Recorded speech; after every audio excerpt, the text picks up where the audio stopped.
Welcome, ladies and gents, to my lecture series on the history of British literature and culture.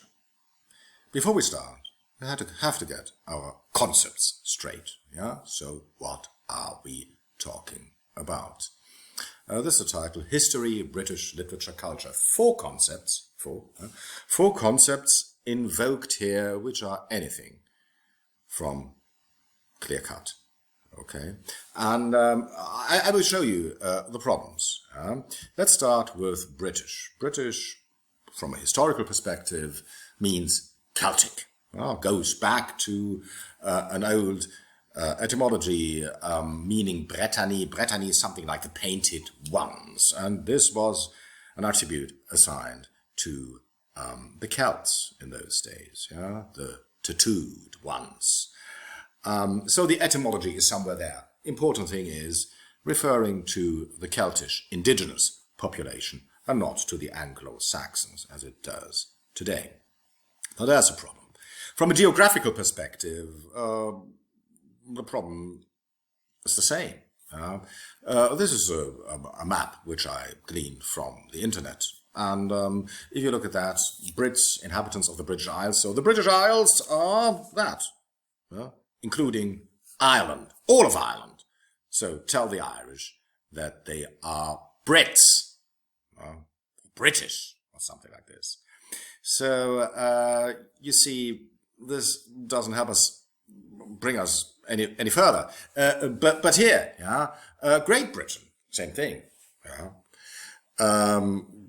Great Britain is just the main big Ireland, even excluding the Orkneys, the Isle of Wight, the Hebrides, the Channel Islands, and so on. So is somebody who's from the Isle of Wight not British then, or not part of Great Britain? Very confusing still. And what about the UK? The UK basically would be the main island, including Northern Ireland. Very difficult to say. So, in conclusion, it's anything but clear what we mean by British today. Well, it's not. As a political category, British, well, just consider Brexit. So, who exited Europe? Britain did. Britain. What is Britain? The British Isles? Or Great Britain? Well, if it were Great Britain, this would mean, Northern Ireland, the Orkneys, the Isle of Wight, and they are still in it. No, they aren't. So even this thing is, from the beginning, was doomed to fail. Okay. Anyway, as a political category, it's just as elusive as from a geographical perspective. Symbolically, look at that. Flags. So you have the Union Jack, which is the British flag, and you have the St. George's Cross, which is English. Look at that. There you see the problem. World Cup in England in 1966, you see a lot of Union Jacks, even though England is playing.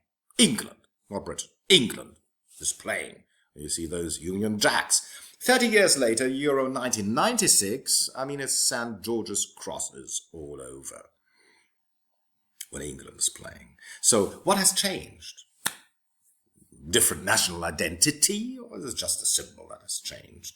We come to these problems in due course, but just be aware of those. So Union Jack, St. George's Cross, wow. So what about British as we use it today? It's certainly a concept which dates back to 1707 and after. So when Scotland, England and Wales were finally united, then you have something like British. And if you look at the Union Jack, it's a combination of those two. The St. George's Cross and the Scottish St. Andrew's Cross, and if you combine them, you end up with something like the Union Jack, although something is still missing. But then Ireland, joined the Union, well, had to more or less, Castlereagh, don't get me started here, in 1801, so Ireland was part of the Union for something like 120 years, until 1921. Therefore, the symbol had to change, yeah, and you see, so the Union Jack as we have it today basically is a combination of those three, yeah, the flag of St. Andrews, flag of St. George, and the cross of St. Patrick, Ireland. And if you combine those, you end up with the Union, more or less, with the Union Jack as we have it presently. Okay. But to confuse you even more, but what about empire? And for the major part of recent history, Britain had a huge empire, the British Empire it is called. Yeah? And this is clear, yeah? Look at that. And have not parts of America, New Zealand, Australia, Africa, the Caribbean, and so on, been part of Britain?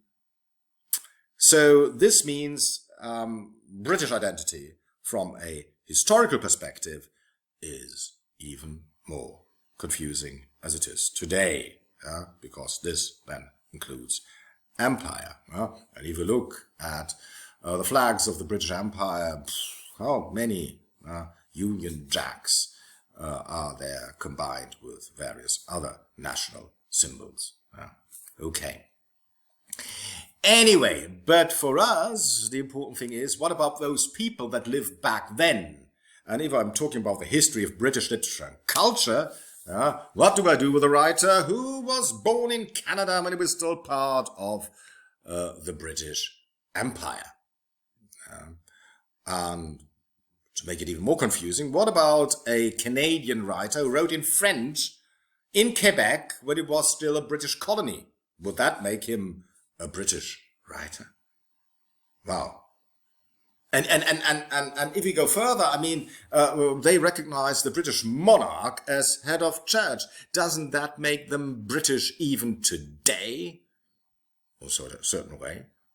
Because the foremost collective symbol, the monarch of their national identity, is British. Well, here are a few examples. Catherine Mansfield, born in New Zealand at a time when it was still part of Great Britain, or the British Empire. Here we go. Does this make her British? T.S. Eliot, who was born American and then changed his national identity to British, and W.H. Auden, who did the other way around, born British, became American later on. All that, you see, confuses things. So who do we include when we are talking about British culture, identity, whatever? Okay. What about those? Oscar Wilde, Samuel Beckett, both Irish. I mean, there is no anthology of English literature excluding Oscar Wilde. It would make no sense. Or Beckett, for that matter. And what about him? I mean, this is even more confusing. Joseph Theodore, well, I have pronounced it yourselves. Conrad. Short, Joseph Conrad. One of the greatest writers in English. Lived in Britain, but probably considered himself Polish, most of all.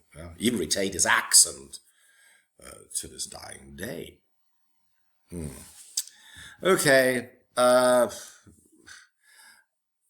what it comes down to, national identity is the most elusive category to define Britishness, Englishness, or Irishness today.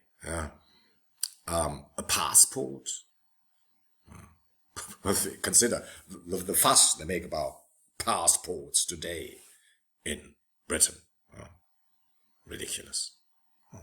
Because passports. Certainly not. As a conclusion, by way of concluding that, British as a political category is even more elusive than British as a geographical category. or historical category. And Britishness as a cultural category. And this is more or less the theme of the lecture. But don't get me even started now. Just look at those pictures.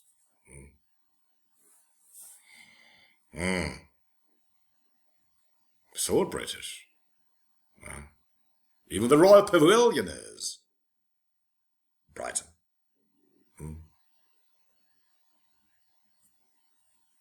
Oh, and curries too.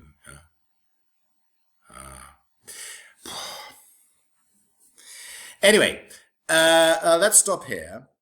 Let's stop here, and we'll take it from here in the next installment. But you should be aware of the problems that the concept of Britishness entails, and it's utterly insoluble. You will see that. So we have to have some working definition later on.